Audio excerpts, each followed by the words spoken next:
अस्सलाम वालेकुम। मेरा नाम डॉक्टर मोहम्मद अदनान असलम है और मैं associate professor neurology, farmer head of neurology department, services institute of medical sciences हूँ। मैं फॉर्मर जनरल सेक्रेटरी हूँ पाकिस्तान स्ट्रोक सोसाइटी का। आज हम जिस टॉपिक पर आपसे बात करना चाहेंगे वो बहुत अहम टॉपिक है, डायबिटीज़ मेलाइटस, शुगर का मर्ज़। ये 21st सेंचुरी का largest global health care problem है, यानी पूरी दुनिया को अफेक्ट करने वाला, मुतासिर करने वाला एक तिब्बी मसला। ये बहुत कॉमन है, हर 10 में से एक फ़र्द को डायबिटीज़ मुतासिर कर रही है। और ये तखमीना तो 3-4 साल पहले लगाया गया।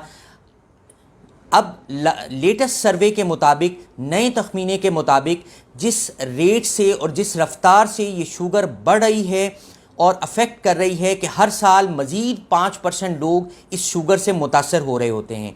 तो 2000 और 2030 के दरमियान में ये तादाद कहीं 366 मिलियन लोगों को मुतासर कर चुकी होगी।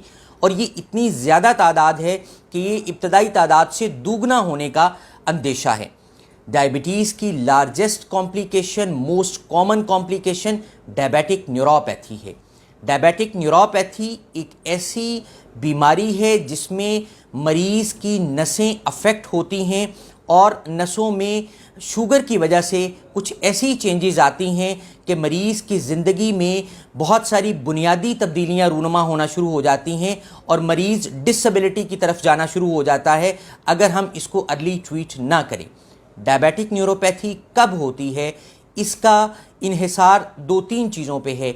एक, मरीज़ की उम्र, मरीज़ को टाइप 1 डायबिटीज़ है या टाइप 2 डायबिटीज़ है, शुगर कितने अरसे से कंट्रोल नहीं है और कितने अरसे से शुगर चल रही है और कंट्रोल कितने अरसे से नहीं है, शुगर का कंट्रोल आपका कैसा है। ये कुछ बुनियादी चीज़ें हैं जो कि डिटरमिन करती हैं कि किस मरीज़ को कितनी जल्दी ये डायबिटिक न्यूरोपैथी डेवलप होगी। ये एक ऐसी बीमारी है जिसकी इब्तदाई अलामात में मरीज़ के हाथ पाँव सुन्न होने शुरू हो जाते हैं। इब्तदा में ये स्टार्ट होती है पाँव से और पाँव में इस कदर शदीद जलन होती है कि मरीज़ अपनी बेड शीट भी अपने पाँव के ऊपर टच होने से शदीद तकलीफ़ में मुब्तला होता है। शदीद जलन होती है दोनों पाँव में और समटाइम जैबिंग, शूटिंग पेन्स होती हैं और इस तरह की कैफियत होती हैं कि नॉन पेनफुल स्टिमुलाई, ऐसे स्टिमुलाई जो कि पेनफुल नहीं हैं, दर्द आवर नहीं हैं, वो स्टिमुलाई भी मरीज़ को पेनफुल महसूस होते हैं। इनिशियली स्मॉल फाइबर्स इन्वॉल्व होते हैं और जैसे ही लार्ज फाइबर इन्वॉल्व होते हैं तो ये जैबिंग, शूटिंग पेन्स ख़त्म हो जाती हैं, लेंसिनेटिंग पेन्स ख़त्म हो जाती हैं और करंट लाइक सेंसेशंस ख़त्म हो जाती हैं और मरीज़ के पाँव बिल्कुल सुन्न हो जाते हैं। जब मरीज़ के पाँव बिल्कुल सुन्न हो जाते हैं तो बहुत ख़तरनाक मरहला ये होता है जिसमें मरीज़ को अगर पाँव में कोई कांटा चुभ जाए, कोई ग्लास टूटा हुआ वो पाँव में चुभ जाए या कोई और ज़ख़म पाँव के ऊपर हो जाए तो मरीज़ को बिल्कुल एहसास नहीं होता कि उसके पाँव पे ज़ख़म हो गया है और यूं वो ज़ख़म ख़राब हो जाता है।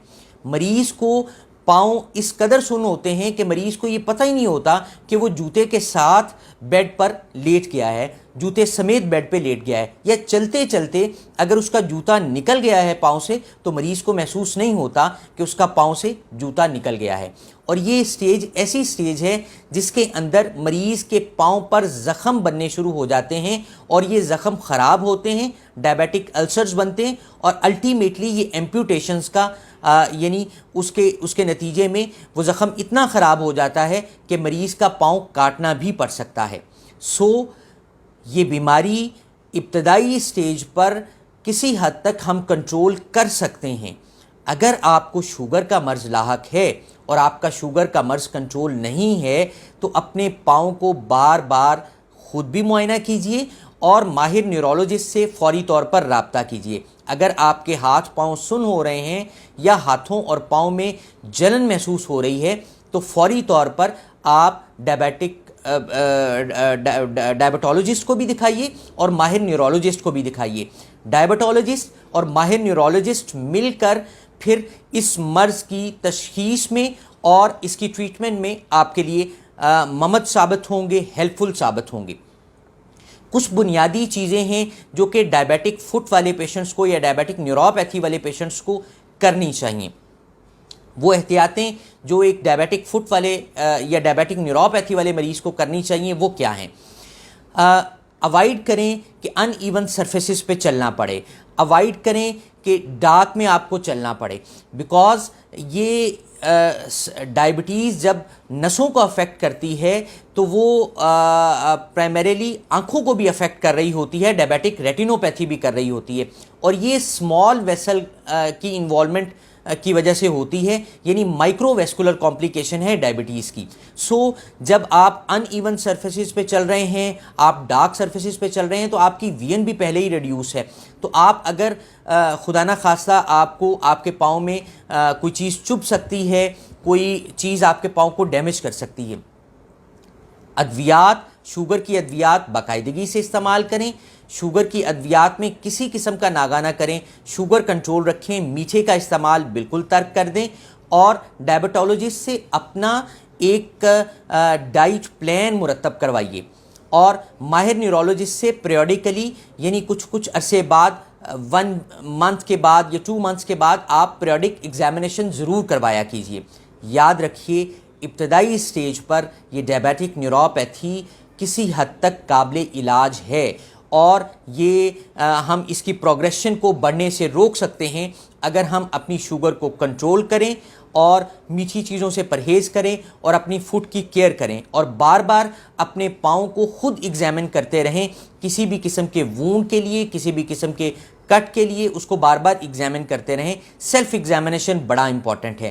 اور اگر کسی بھی سٹیج پر آپ کو جیبنگ شوٹنگ پین شروع ہو جائیں، پاؤں میں جلن شروع ہو جائے، یا پاؤں سن ہونے شروع ہو جائیں، ہاتھ سن ہونے شروع ہو جائیں، تو پھر فوری طور پر ماہر نیورولوجسٹ سے رابطہ کیجیے. Thank you very much.